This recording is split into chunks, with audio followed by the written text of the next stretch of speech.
नमस्कार, मैं हूं आशीष त्रिपाठी आपके साथ। और अब से कुछ ही देर में कांग्रेस और तमाम पार्टियों की तैयारियों को ध्वस्त करने और बीजेपी के पक्ष में मतदान की अपील करने अमित शाह पहुंच रहे हैं कांकेर में। आपको बता दें कि अमित शाह का कांकेर आकर चुनाव प्रचार करना उन रिकॉर्ड्स को ध्वस्त करेगा जो जीत और हार के बीच दिखाई देते हैं। पिछली बार का लोकसभा चुनाव भारतीय जनता पार्टी के प्रत्याशी ने मात्र 5000 के मामूली से अंतर से जीता था, लेकिन इस बार वो जीत का अंतर बढ़ाने के लिए आ रहे हैं। इस बार वो कांकेर को मजबूत करने के लिए आ रहे हैं, ऐसा दावा भारतीय जनता पार्टी की तरफ से लगातार किया जा रहा है। आपको बता दें कि अमित शाह देर रात तक बैठकों में शामिल रहे और अब कुछ ही देर में मंच पर पहुंचेंगे। सीधी तस्वीरें भी आप तक हम पहुंचाएंगे। फिलहाल आपको बता दें कि सभी बड़े जो लक्ष्य तय किए गए हैं भारतीय जनता पार्टी के द्वारा, उन बड़े लक्ष्यों को साधने का काम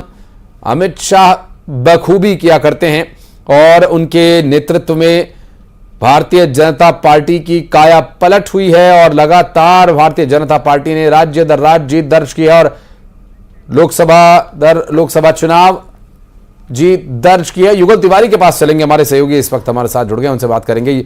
युगल, कब तक आ रहे हैं अमित शाह? कितनी देर में होगा कार्यक्रम?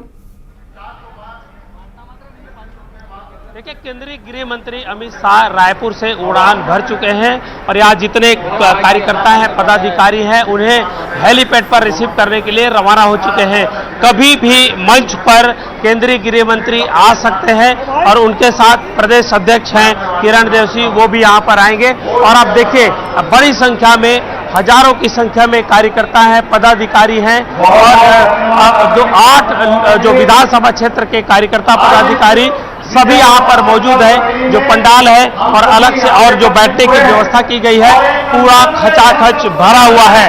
सभी केंद्रीय गृह मंत्री के भाषण को, उद्बोधन को सुनने के लिए यहाँ पर आए हैं और अभी मंची कार्यक्रम चल रहा है। जैसे ही केंद्रीय गृह मंत्री आएंगे, उसके बाद एक औपचारिकता स्वागत का होगा, फिर यहाँ पर जो महती सभा है उसे संबोधित करेंगे।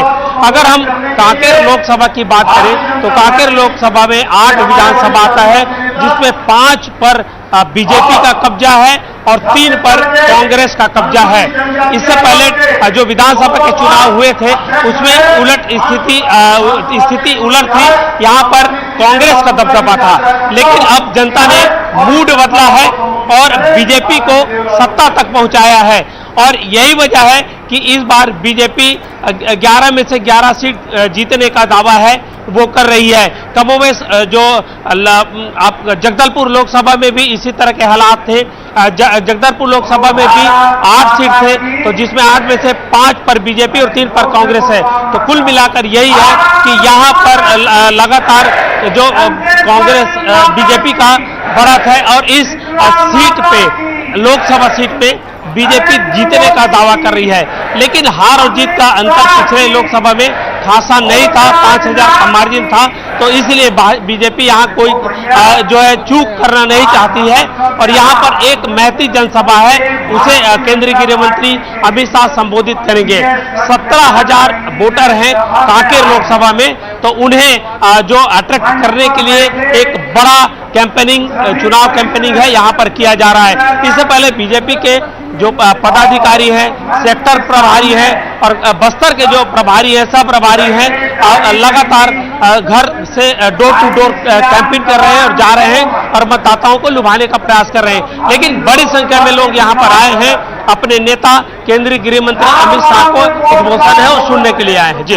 और युगल, मैं देख पा रहा हूं तस्वीरें आसपास की, अगर आप और दिखा पाए, क्योंकि काफी संख्या में लोग यहां पर मौजूद हैं और चूंकि गर्मी है उसके बावजूद इतनी संख्या में लोग हैं, तो स्वाभाविक है कि अमित शाह के आने को लेकर लोगों में उत्साह भी बड़ा जबरदस्त दिखाई दे रहा है यहां पर।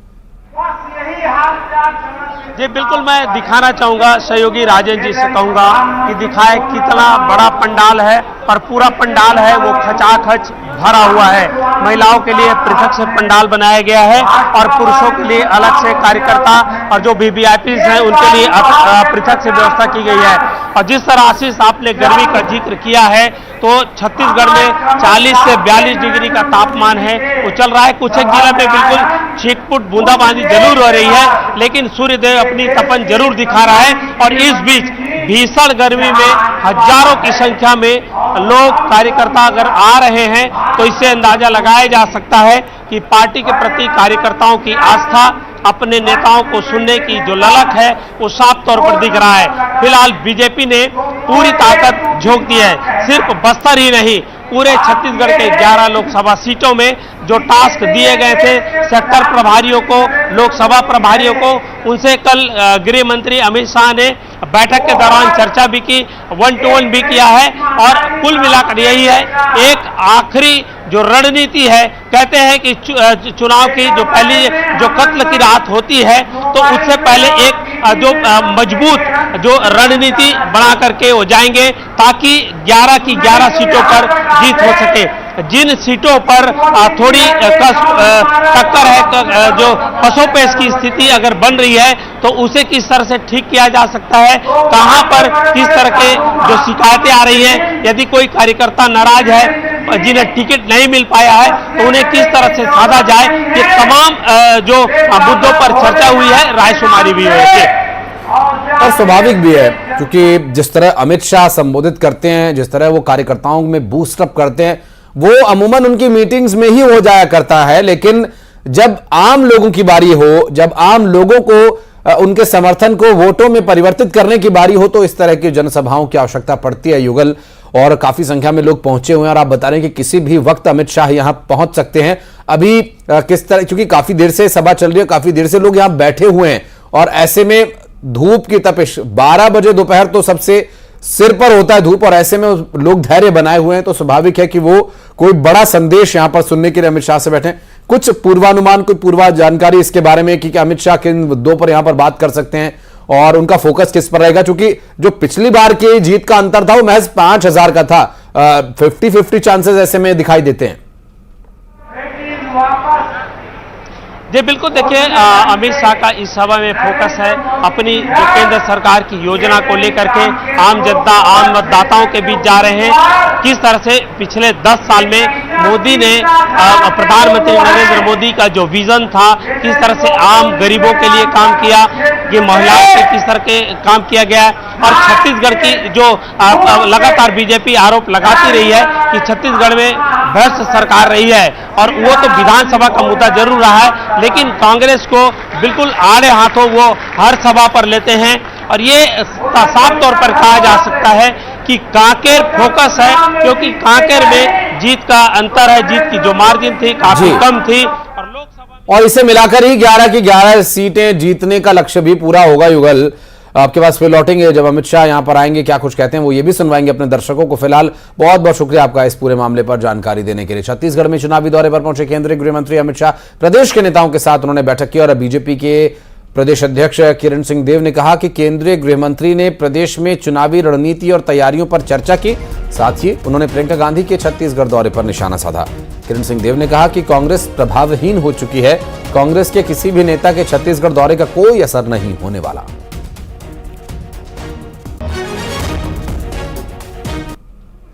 स्वाभाविक है, लोकसभा का चुनाव है, द्वितीय चरण का चुनाव 26 तारीख को और 7 तारीख के, और आदरणीय गृह मंत्री जी हों, प्रधानमंत्री जी हों, राष्ट्रीय अध्यक्ष जी हों, छत्तीसगढ़ वासियों के विषय पर हमेशा सजग और बहुत चिंतित रहते हैं, इसलिए विशेष ध्यान रहता है।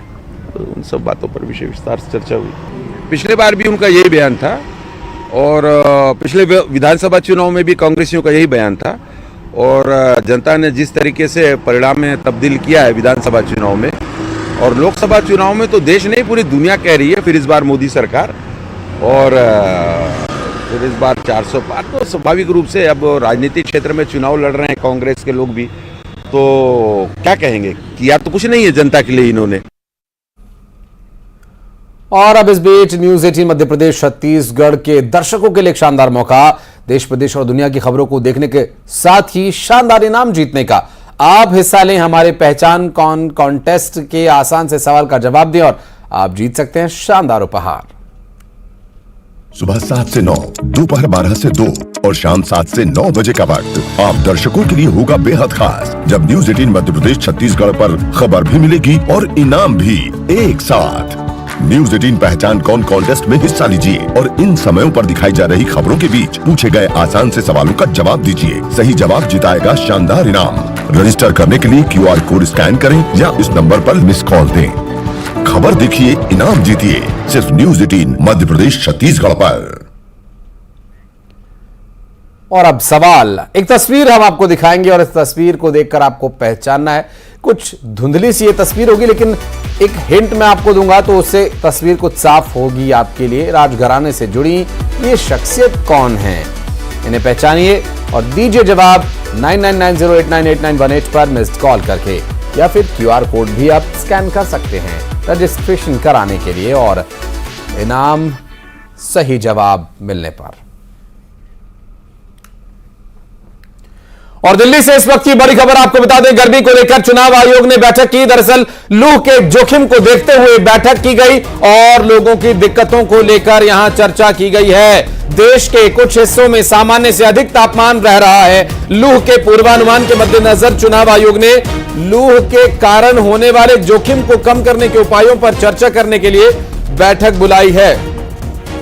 दरअसल आगामी जो 6 चरण के मतदान होने हैं, इस दौरान भीषण गर्मी होगी, तो ऐसे में चुनाव में बढ़ रही गर्मी को देखते हुए लोगों को दिक्कतों का सामना न करना पड़े, इसके लिए कुछ चर्चा की गई। अब चर्चा में क्या तय हुआ है, क्या स्थिति रहेगी, सुशील पांडे हमारे सहयोगी जुड़ गए हमारे साथ, उनसे बात करेंगे। सुशील, इत्तेफाक की बात है कि 22 अप्रैल आज हो गया है, कुछ बारिश होकर के या बदली होने की वजह से टेम्परेचर कंट्रोल में था, तीव्र तापमान रहेगा। आगे आने वाले इलेक्शन में, वोटिंग में ऐसी गर्मी रहेगी। चुनाव आयोग ने क्या तय किया इससे बचाव के लिए या लोगों की सावधानी के लिए? जी देखिए, अभी चुनाव आयोग की बैठक तमाम स्टेक होल्डर्स जो हैं, तमाम राज्यों के मौसम विभाग के बड़े अधिकारी, उनके साथ अभी चुनाव आयोग की बैठक चल रही है। चूंकि आगामी चुनाव में गर्मी और जिस तरह तापमान बढ़ रहा है, जैसा अभी आप बता भी रहे थे, उसके मद्देनजर फिलहाल सुरक्षा कर्मियों को, मतदाताओं को, दिव्यांग और जो तमाम गर्भवती महिलाएं हैं, उन तरह से पोलिंग स्टेशन पर सुविधा मुहैया कराई जाए चुनाव आयोग के द्वारा, उसको लेकर एक बड़ी चर्चा चल रही है। और इसे माना जा सकता है कि चुनाव आयोग इस बाबत एक बड़ा फैसला आने वाले कुछ घंटों में ले सकता है कि जिस तरह से तापमान कई राज्यों में बढ़ रहे हैं, लू लगातार चल रही है, उन तमाम चीजों को कम करने के लिए ऐतिहासिक चुनाव आयोग के द्वारा और अतिरिक्त क्या कदम उठाया जाए, उसको लेकर एक बड़ी चर्चा चल रही है। कितने पोलिंग स्टेशन पर जो पानी की सुविधा है उसको बढ़ाया जाए, पंखों की क्या स्थिति है, कर्टन्स कितने लगाए जाएं, टेंट्स कितने लगाए जाएं, इन तमाम जगहों पर किस तरह से और कदम उठाए जाए ताकि जो मतदाता हैं, सुरक्षा कर्मी हैं या जो पीठासीन अधिकारी हैं, उनको दिक्कत ना होने पाए, यानी कि ज्यादा से ज्यादा मतदाता जो है वो पोलिंग सेंटर तक पहुंच सके और उनको गर्मियों से निजात चुनाव आयोग किस तरह दिलाए, उसको लेकर एक बड़ी चर्चा है। मौसम विभाग के बड़े अधिकारी यानी कि मौसम विभाग के जो डायरेक्टर हैं वो भी इस चर्चा में शामिल है, कई राज्यों के बड़े अधिकारी भी इस चर्चा में शामिल हैं। अभी फिलहाल चुनाव आयोग की बैठक जो है वो चल रही है, लेकिन ये माना जा सकता है कि कुछ घंटों के बाद चुनाव आयोग इस बाबत एक बड़ा फैसला लेकर मीडिया को ये जानकारी दे। लेकिन जो सूत्रों से हमें जानकारी मिली है, उस जानकारी के मुताबिक चुनाव आयोग को कई शिकायतें कई राज्यों से आई थी कि बढ़ते हुए टेम्परेचर और लू के मद्देनजर कई लोगों को काफी दिक्कतों का सामना करना पड़ रहा है। जब पहले फेज का चुनाव हुआ था, उसी के बाद चुनाव आयोग ने इस कदम को लेकर एक गंभीर चर्चा के लिए तमाम जो बड़े स्टेक होल्डर्स हैं उनको इनवाइट किया था और आज इस बाबत एक बड़ी चर्चा की जा रही है। तो ये माना जा सकता है कि थोड़ी देर में इस पूरे मामले में चुनाव आयोग जो भी फैसला लेगा उसकी जानकारी फिलहाल मीडिया से साझा करेगा। लेकिन अभी जो हमें जानकारी मिल रही है, उस जानकारी के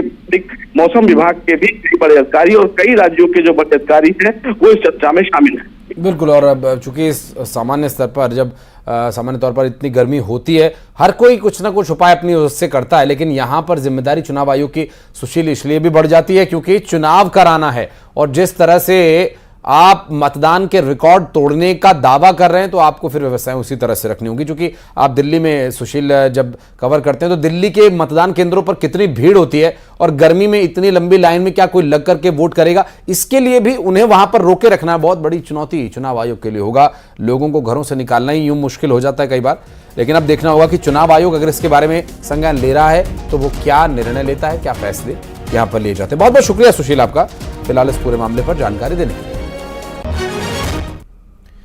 और उज्जैन के पास मवेशी की हड्डियां और शराब मिलने से हड़कंप मचा हुआ है। दरअसल गाड़ी से बड़ी मात्रा में हड्डियां और शराब बरामद की गई। पुलिस ने 3 लोगों को आरोपी बनाया है। हिंदू संगठन ने रात को विरोध प्रदर्शन भी इसके संबंध में किया था, जिसमें पता ये चला कि 3 लोगों को अब आरोपी बनाया गया है और गाड़ी से मवेशी की हड्डियां और शराब का बरामद होना विरोध का कारण बन रहा है।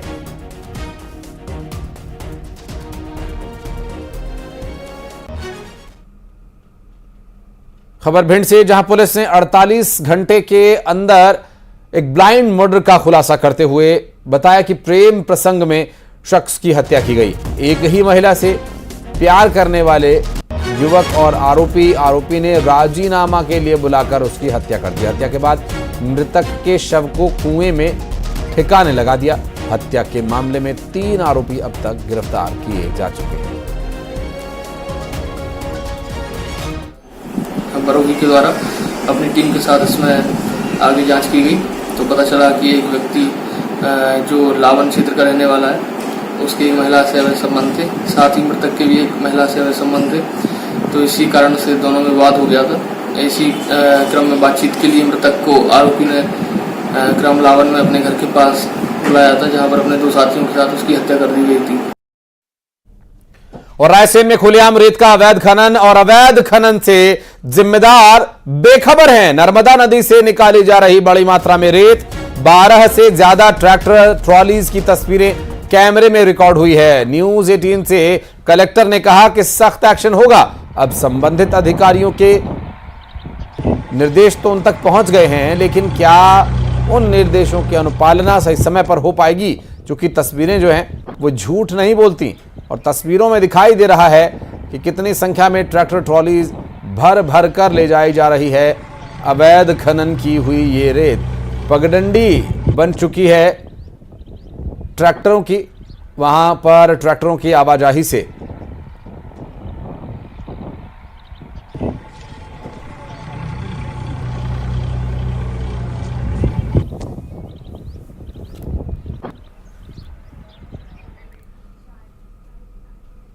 मंडला का कान्हा नेशनल पार्क बाघों से गुलजार है। पर्यटकों को एक ही दिन में करीब 19 बाघ दिखाई दिए और एक ही दिन में इतने बाघ देखकर पर्यटक रोमांचित हो उठे हैं। पार्क में शावक भी अटखेलियां करते हैं और शायद ऐसा पहली बार पर्यटकों को एक ही दिन में 19 बाघ दिखाई दिए हैं। और ये बाघ किसली, कान्हा, मुक्की, सरही जोन में दिखाई दिए।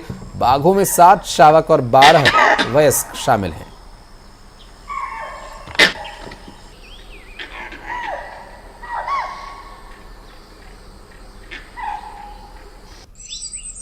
आपको बता दें कि ये खूबसूरत नज़ारा दरअसल मंडला के कान्हा टाइगर रिजर्व का है, जहां इस वक्त कान्हा टाइगर रिजर्व यथानामे तथा गुणे वाली स्थिति में है। टाइगर यहां अच्छी खासी संख्या में रिजर्व दिखाई दे रहे हैं। कोई आराम फरमा रहा है तो कोई अटखेलियां कर रहा है तो कोई शिकार करने की प्रैक्टिस। मंडला में ये तस्वीरें दिखाएगी, खेल कूद करते, अटखेलियां करते बाघों का ये नज़ारा देख काफ़ी खुश हुए वहाँ टाइगर देखने के लिए गए हुए पर्यटक। बाघों का दीदार करने पहुंचे पर्यटकों ने इन तस्वीरों को अपने कैमरों में रिकॉर्ड किया, कोई मोबाइल फ़ोन से तो कोई कैमरा से। इन तस्वीरों को अपने यादों में डिजिटली संजोए रखना चाहता है। और ये बेहद खूबसूरत तस्वीर है जहां पर पूरा बाघ परिवार मौजूद है। और मंडला के टाइगर रिजर्व से तस्वीरें हम आपको दिखा रहे हैं जहां पर 19 बाघ एक साथ दिखाई दिए हैं। और एक छोटा सा ब्रेक ले रहे हैं, बहुत जल्द लौटते हैं, आप बने रहिए हमारे साथ।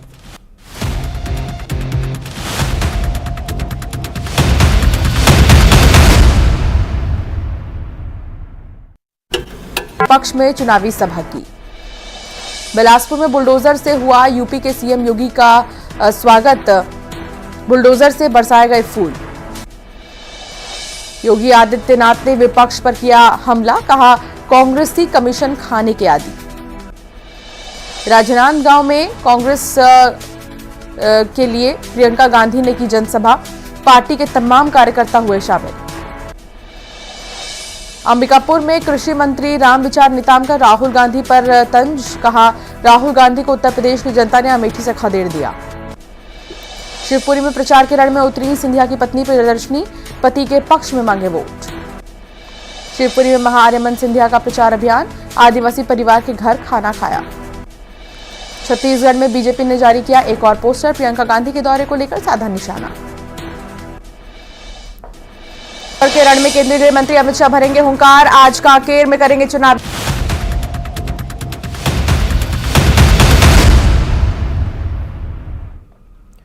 और ब्रेक के बाद सीतापुर से अहम खबर। सीतापुर विधायक राम कुमार टोपो का एक अलग ही अंदाज देखने को मिला। विधायक महोदय एक शादी में शामिल होने के लिए पहुंचे और इस मौके पर विधायक ने दुल्हन को नचाया भी।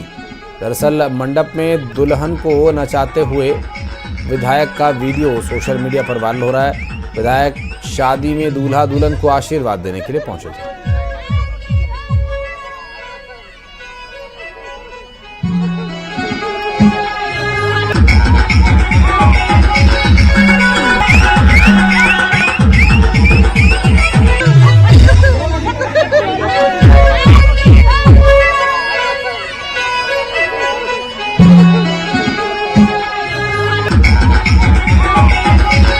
नव दंपति को आशीर्वाद देने के लिए गए हुए थे विधायक महोदय और दुल्हन को मंडप में नचाते नजर आए। राम कुमार टोपो का ये अनूठा अंदाज काफी देखा जा रहा है। सोशल मीडिया पर भी ये वीडियो वायरल हो रहा है और वहां के पारंपरिक अंदाज में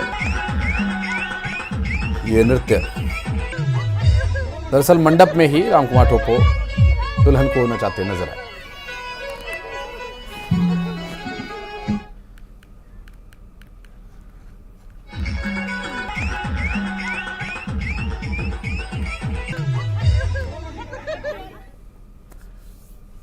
और अब कहता है वोटर में मंडला लिए चलते हैं आपको, जहां की जनता, जहां का वोटर क्या कह रहा है, आखिर उसे क्या चाहिए क्या नहीं, आइए दिखाते हैं। बोलता है वोटर में। सांसद जीत कर आए मंडला में, मेरी उनसे यह अपेक्षा है वो महिला विकास पे ध्यान दे। यहाँ पे बस स्टैंड है लेकिन चौकी नहीं है, रात में आना हो जाना हो तो वो सेफ्टी नहीं है। यहाँ पे स्कूल है, सारी अपॉर्चुनिटीज़ और अपॉर्चुनिटीज़ नहीं है। लॉ कॉलेज नहीं है, MBA कॉलेज नहीं है, MBBS कॉलेज नहीं है। जो भी बच्चा लौट कर आए उनको यहाँ पे रोजगार नहीं है। टूरिज्म की भी समस्या, घूमने फिरने के लिए भी जगह नहीं है। यहाँ पे दवाइयाँ नहीं मिलती है। मंडला से जबलपुर रोड का विकास अभी तक नहीं हुआ। जो भी प्रतिनिधि चुन के आए वो हम आम जनता के मौलिक अधिकार जैसे रेल, सड़क, बिजली, पानी की समस्या को लोकसभा में उठाए और उठाने के पश्चात जैसे हमारे यहाँ रेल है, रेल लाइन है परंतु रेल नहीं है, सड़क है तो वो ऊबड़ खाबड़ है। मंडला क्षेत्र में पानी की भयानक समस्या है। क्षेत्र की अगर हम बात करें तो विकास के नाम पे बहुत ज़्यादा पिछड़ा हुआ है और मैं दोनों ही पार्टी के सांसदों से अपेक्षा रखता हूं कि जो भी सांसद, जो भी पार्टी जीत के आती है वह मंडला के बारे में सोचे। मंडला में जितनी भी जो भी रोजगार या इन सब की समस्याएं हैं और जो भी सांसद यहाँ जीत कर आते हैं उनसे हमारी ये अपेक्षा है कि वो महिलाओं की सुरक्षा को लेके थोड़ा कदम उठाएं, कुछ सुख सुविधाएं यहाँ पे भी लोगों को दें। यहाँ पे भी बहुत निम्न वर्गीय लोग भी देखे जा सकते हैं जो अपने रोजगार के लिए बहुत परेशान है। जैसे कि हम चारों तरफ देख रहे हैं कि यहाँ पे ऑनलाइन को ज्यादा बढ़ावा दिया जा रहा है, अगर उसको बढ़ावा ना दिया जाए, जैसे कि इंजीनियरिंग, MBBS और एवं लॉ जैसी बड़ी बड़ी पढ़ाइयों की सुविधा नहीं है, जिससे बच्चों को बाहर जाके पढ़ना रहता है। और अगर कोई बच्चा बाहर से पढ़ के आ भी जाए तो उनको यहाँ पे रोजगार की सुविधा नहीं है। उसी प्रकार यहाँ पे मेडिकल अस्पताल तो है लेकिन अस्पतालों के लिए डॉक्टरों की बहुत सारी कमी है। जो भी प्रत्याशी जीत कर आता है अगर तो सबसे पहले जन समस्याओं को निवारण होना चाहिए। यहाँ की रोडें बहुत रचपच है, बहुत ख़राब है, उनका सुधार कार्य होना चाहिए। उद्योग धंधे लगने चाहिए जिससे लोगों को रोजगार मिल सके। हम यही अपेक्षा रखते हैं कि कम से कम मंडला के रोजगार में ध्यान दें, स्वास्थ्य में ध्यान दें, शिक्षा में ध्यान दें और विकास में के लिए काम करें। वही सांसद चुन के आना चाहिए। यहाँ जो भी सांसद आए तो मंडला क्षेत्र में जो भी कार्य है, जैसे सड़क है, शिक्षा है, अस्पताल है, उसको कम से कम सही तरीके से तो चलाए, है ना। और ये मंडला नगरी धर्म की नगरी है, रेवा नगरी। और यहाँ एक छोटा सा ब्रेक ले रहे हैं, बहुत जल्द लौटते हैं।